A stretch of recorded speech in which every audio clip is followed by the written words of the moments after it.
Thanks to sugar-free sweeteners, it's pretty easy to convert most traditional pie recipes into keto versions. But what about the crust? Many keto pie recipes are similar to a graham cracker crust where you have to press it into the plate. But what if you want a flaky pie crust that you can roll out and shape into lattice, leaves, or even fluted edges? Let me show you how to do that. To make flaky keto pie crust, we start with dry ingredients. Add 1 cup of almond flour to a food processor. If you don't have a food processor, you could use a pastry blender or one of these medieval blenders, which is just a fork. But a food processor works the best, plus it's the easiest and fastest. You also need 3 tablespoons of coconut flour. Why coconut flour? Well, it's just what I've always done, and if it ain't broke, don't fix it. But if you did want to use all almond flour because you hate the flavor of coconut flour, you're gonna have to add a little bit more. So I would say around 3/4 of a cup of almond flour is what you're gonna add in addition to the amount that you've already added. You could also try using oat fiber, just use the same amount, but I haven't tried that either. You'll also need 1 teaspoon of xanthan gum and 1/2 teaspoon of salt. The xanthan gum works as that glue to hold our dough together. Then we add in 1/2 cup of unsalted butter. This isn't just any old butter. Well, actually it is any old butter, but it's the thing that determines what's gonna give you the flakiest keto pie crust and what just is gonna give you pie crust that's just meh. And this is what I suggest you do 15 minutes before you make your crust.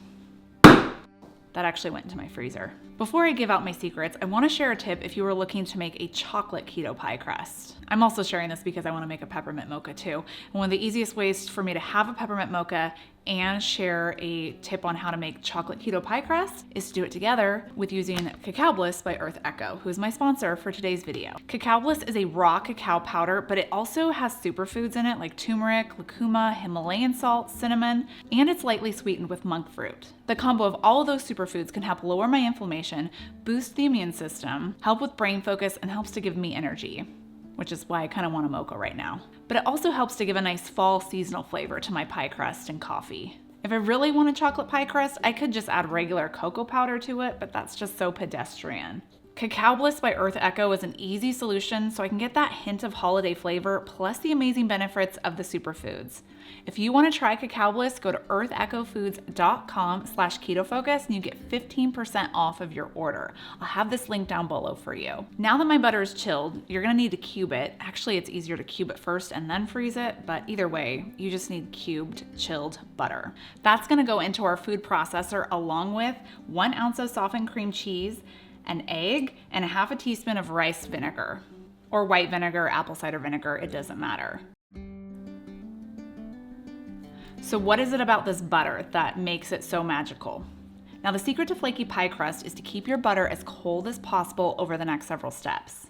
You want your pie crust to have visible chunks of butter in it because as your pie crust bakes, those chunks of butter are gonna melt, it's gonna release steam, and you're gonna be left with layers of flaky crust. When you pulse this together to combine, you don't want to overmix it or over manipulate your dough because it's just going to increase the chance that that butter is going to melt. Same with if you're using a fork, don't overmix it. Your crust should look like this when it's done.